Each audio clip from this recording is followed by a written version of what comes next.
subscribe, and ring the notification bell. If there are stories you would like to hear me read, please comment down below.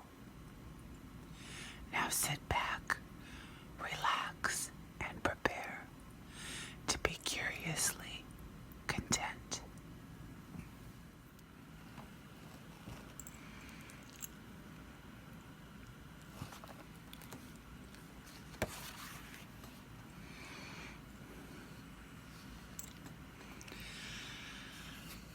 A Bad Case of Stripes by David Shannon.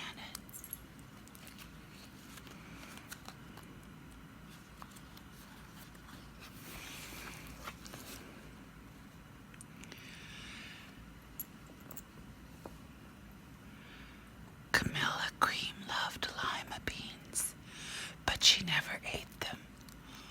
All of her friends hated lima beans, and she wanted to fit in. Camilla was always worried about what other people thought of her. Today she was fretting even more than usual. It was the first day of school, and she couldn't decide what to wear. There were so many people to impress. She tried on 42 outfits, but none seemed quite right. She put on a pretty red dress and looked in the mirror. Then she screamed.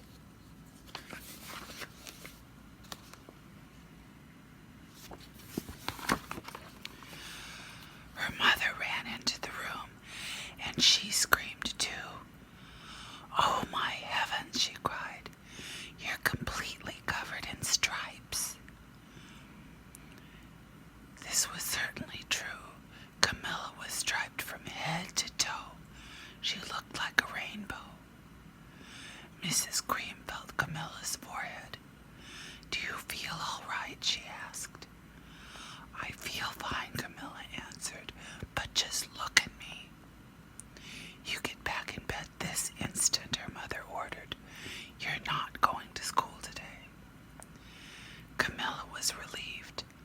She didn't want to miss the first day of school, but she was afraid of what other kids would say, and she had no idea what to wear with those crazy stripes.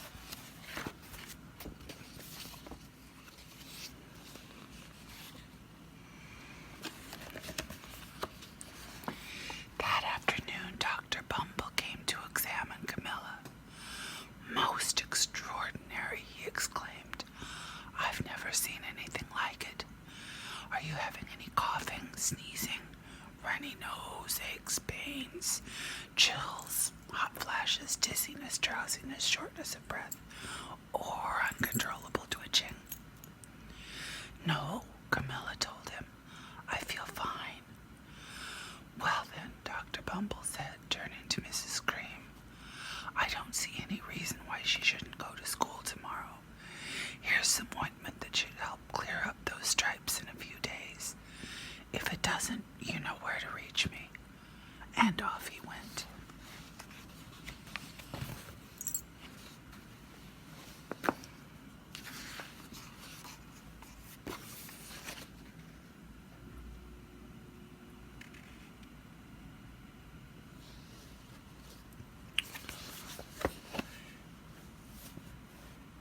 The next day was a disaster.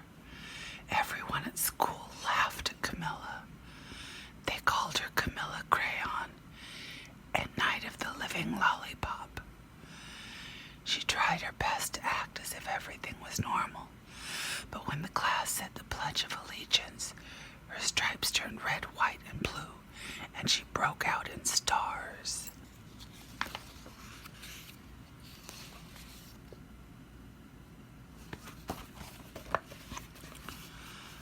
The other kids thought this was great. One yelled out, "Let's see some purple polka dots." Sure enough, Camilla turned all purple polka dotty. Someone else shouted, "Checkerboard," and a pattern of squares covered her skin. Soon everyone was calling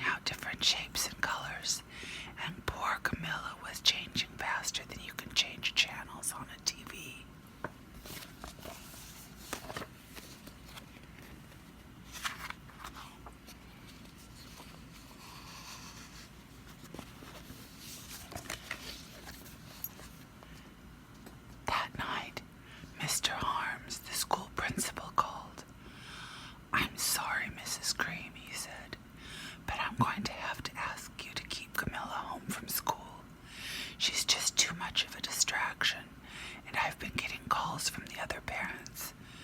They're afraid those stripes may be contagious.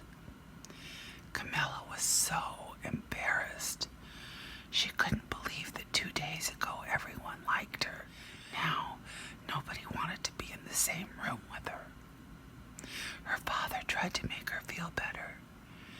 "Is there anything I can get you, sweetheart?" he asked. "No, thank you," sighed Camilla. What she really wanted was a nice plate of lima beans, but she had been laughed at enough for one day.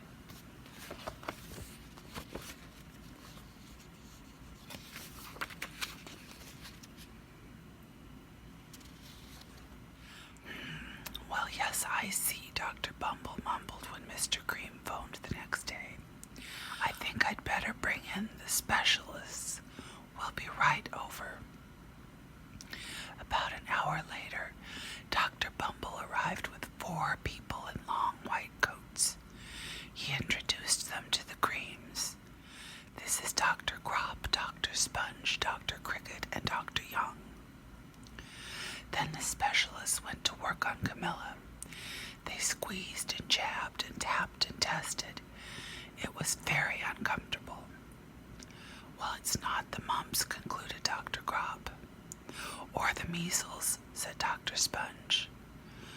"Definitely not the chicken pox," put in Dr. Cricket. "Or sunburn," said Dr. Young. "Try these," said the specialists. They each handed her a bottle filled with different colored pills. "Take one of each before bed," said Dr. Grop. Then they filed out the door, followed by Dr. Bumble.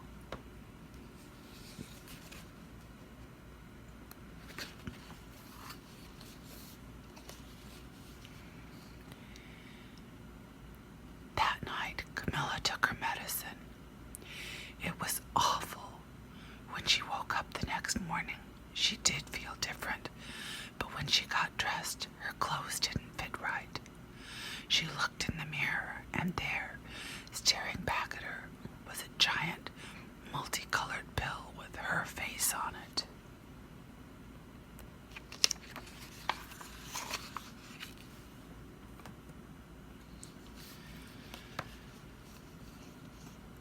Dr. Bumble rushed over as soon as Mrs. Cream called, but this time, instead of the specialists, he brought the experts. Dr. Gord and Mr. Mellon were the finest scientific minds in the land. Once again, Camilla was poked and prodded, looked at and listened to. The experts wrote down lots of numbers. Then they huddled together and whispered. Dr. Gord finally spoke. "It might be a virus," he announced with authority. Suddenly, fizzy little virus balls appeared all over Camilla. "Or possibly some form of bacteria," said Mr. Mellon. Out popped squiggly little bacteria tails. "Or it could be a fungus," added Dr. Gord. Instantly, Camilla was covered with different colored fungus blotches. The experts looked at Camilla, then at each other. "We need to go over these numbers again back at the lab," Dr. Gord explained. "We'll call you when we know something." But the experts didn't have a clue, much less a cure.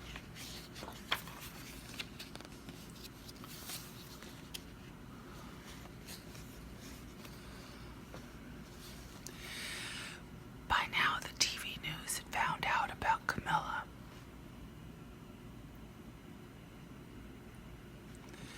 Reporters from every channel were outside her house, telling the story of the bizarre case of the incredible changing kid. Soon a crowd was camped out on the front lawn.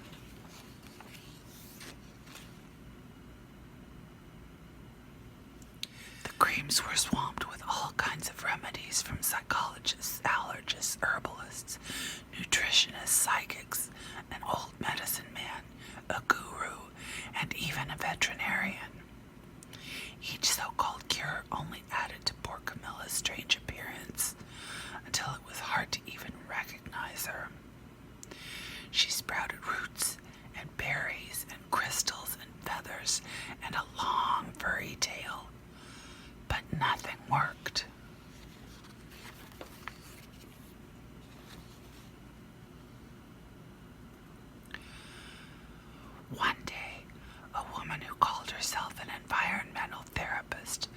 claimed she could cure Camilla.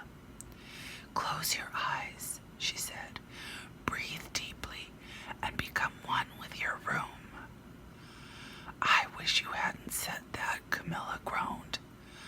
Slowly, she started to melt into the walls of her room. Her bed became her mouth. Her nose was the dresser, and 2 paintings were her eyes. The therapist screamed and ran from the house. "What are we going to do?"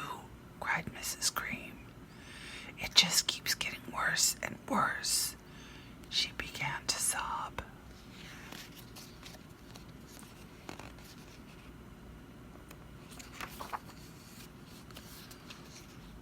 At that moment, Mr. Cream heard a quiet knock on the front door. He opened it, and there stood an old woman who was just as plump and sweet as a strawberry. "Excuse me," she said brightly, "but I think I can help."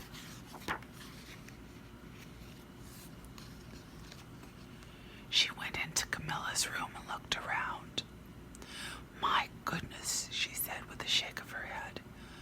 "What we have here is a bad case of stripes. One of the worst I've ever seen." She pulled a container of small green beans from her bag. "Here," she said, "these might do the trick." "Are those magic beans?" asked Mrs. Cream. "Oh my, no," replied the kind old woman. "There's no such thing. These are just plain old lima beans. I'll bet you'd like some, wouldn't you?" she asked Camilla. Camilla wanted a big heaping plate full of lima beans, more than just about anything, but she was still afraid to admit it. "Yuck," she said, "no one likes lima beans, especially me." "Oh dear," said the old woman sadly, "I guess I was wrong about you." She put the beans back in her bag and started toward the door. Camilla watched the old woman walk away. Those beans would taste so good, and being laughed at for eating them was nothing compared to what she'd been going through. She finally couldn't stand it. "Wait," she cried. "The truth is, I really love lima beans." "I thought so," the old woman said with a smile. She took a handful of beans and popped them into Camilla's mouth. Said Camilla. Suddenly the branches, feathers, and squiggly tails began to disappear. Then the whole room swirled around. When it stopped, there stood Camilla, and everything was back to normal. "I'm cured," she shouted. "Yes," said the old woman. "I knew the real you was in there somewhere." She patted Camilla on the head, then she went outside and vanished into the crowd. Afterward, Camilla wasn't quite the same. Some of the kids at school said she was weird, but she didn't care a bit.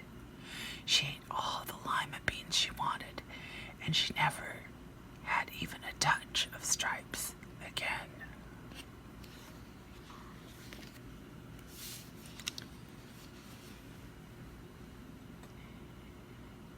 Thank you for watching.